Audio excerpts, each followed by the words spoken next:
Après son voyage au Japon, Joey était de retour plus motivé que jamais pour créer du contenu de qualité et atteindre son objectif d'être libre géographiquement. Dans ce vlog, vous allez suivre sa journée de manière complètement authentique et constater avec lui de ses nouveaux accomplissements.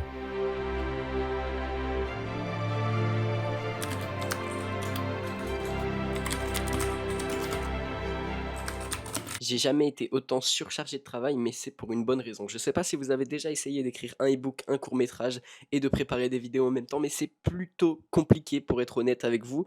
Donc aujourd'hui, voici la liste de tout ce qu'on a à faire. Je vous emmène avec moi, c'est parti.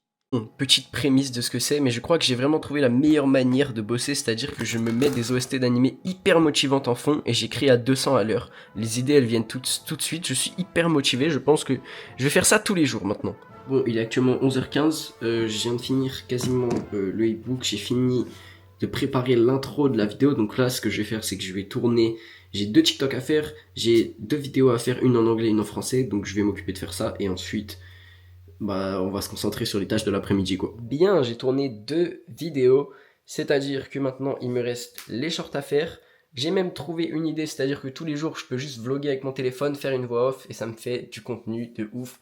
Ça ramène des gens, c'est ultra authentique, c'est trop bien. Du coup, on s'attaque directement au montage, comme d'habitude. Ça m'a pas pris longtemps, en vrai, j'ai fait ça vite fait. Et ensuite, petite assiette fraise banane. On se régale, voilà. Et ensuite, on sort directement, c'est parti. Bon les gars, là du coup, on va chercher Noam, ensuite on va à la salle, et il faut que je dépose ce colis-là aussi. Et voilà, c'est tout. Ce que vous ne voyez pas. Faut que je filme 2 fois le moment, ok? Genre une fois sur mon tel, une fois sur ma cam. Vas-y. Versus ce que vous voyez. Ça va, frérot? Ça va et toi, frère? Tranquille. Ça part.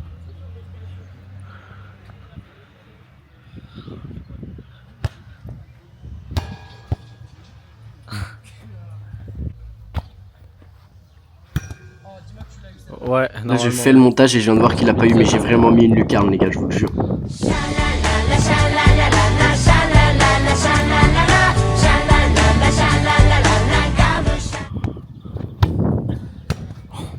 Bon, après avoir fait un foot pendant 2 heures, quelle meilleure idée que d'aller s'entraîner, faire une séance de biceps. Je reprends doucement la salle, j'ai perdu quand même un petit peu de force pendant 3 semaines, en même temps je me suis pas du tout entraîné, j'ai vraiment fait aucun effort, mais j'avais envie de profiter de mon voyage à fond.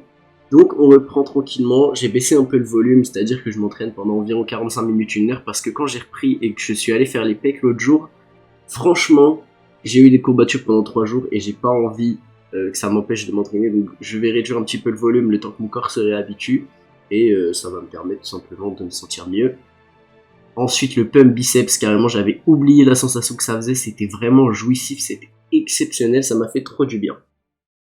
Hier soir, alors que j'étais en train de scroller sur mon téléphone, pour quelconque raison, j'étais pris d'une grande phase de réflexion. Je savais pas vers où je me dirigeais avec mon contenu et j'avais l'impression que ça manquait d'un truc. J'avais besoin que ça soit plus fluide, plus fort, plus émotif. Et j'avais besoin surtout de partager quelque chose de plus qualitatif. Alors je me suis dit que dès le lendemain, je me mettrais directement à bosser. Et c'est ce que j'ai fait. Le lendemain, en me réveillant, j'ai demandé directement à ChatGPT ce que je voulais faire. Mais je pense que la meilleure ressource que je pourrais avoir, c'est vous. Alors n'hésitez pas à me dire ce que vous amélioreriez dans mon contenu si vous étiez à ma place. Parce qu'avoir un œil extérieur, c'est toujours mieux. Parce que quand je regarde moi-même, je ne sais pas forcément ce que je recherche. C'est une difficulté que j'arrive pas vraiment à pallier. Ça fait un moment que j'ai cette impression-là que je pourrais améliorer mon contenu, mais je ne sais pas exactement comment. Alors, dans ces prochains jours, dans ces prochains mois, on va bosser sur ça à 200%. Si je vous demande de l'aide à vous, c'est parce qu'il n'y a personne de plus légitime que ceux qui regardent vraiment mes vidéos. En plus, à quel point c'est cool qu'en plus que regarder, vous pouvez simplement participer à la création de celle-ci. C'est pour cette raison que je me suis dit que c'était carrément une bonne idée. C'est vrai quoi, dans la vraie vie, il n'y a personne de plus légitime pour parler d'un sujet que ceux qui le regardent ou qui se documentent dessus souvent. Et puis si vous me suivez depuis un moment, vous savez très bien que je suis le genre de personne qui aime réfléchir de manière rationnelle et logique. Et puis quand on crée du contenu, c'est toujours mieux de faire en sorte que la communauté soit engagée. Et ça, tu le saurais si tu lis mon guide qui va bientôt sortir. T'es d'accord ou pas, Taz? Ouais, t'as pas trop l'air de savoir de quoi je parle.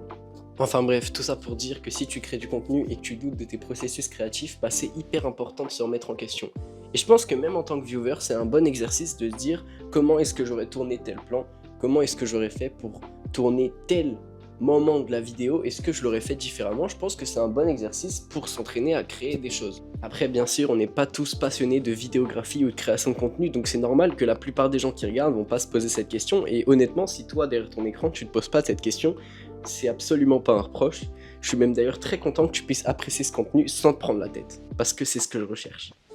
Mais bon, avec tous les créateurs de contenu hyper chauds qu'il existe aujourd'hui, c'est assez facile de se sentir à la ramasse. Mais ma mentalité par rapport à ça, c'est que je vais devenir meilleur qu'eux.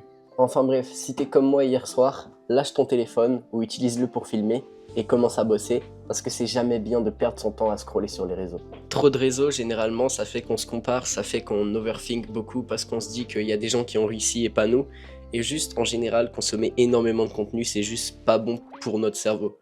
Regardez, nos ancêtres, ils avaient tellement peu de choses à consommer tous les jours, et je pense que c'est pour ça qu'ils étaient au final plus heureux avec moins, c'est parce qu'ils se contentaient de peu. Et avec les réseaux aujourd'hui, c'est de plus en plus compliqué. Donc je vous dis pas d'arrêter totalement les réseaux, et encore plus dans le monde dans lequel on vit. C'est impossible et totalement stupide de le faire, je dirais même, parce que vous allez passer pour un autiste social quand vous n'allez pas avoir les rêves que les autres vont lancer. Mais simplement essayez de limiter votre consommation pour que ça soit uniquement dans des moments de creux où vous n'avez vraiment rien à faire. Et moi, c'est une galère que j'avais et que j'ai toujours un peu, mais il y a des tâches qui doivent passer avant, tu vois.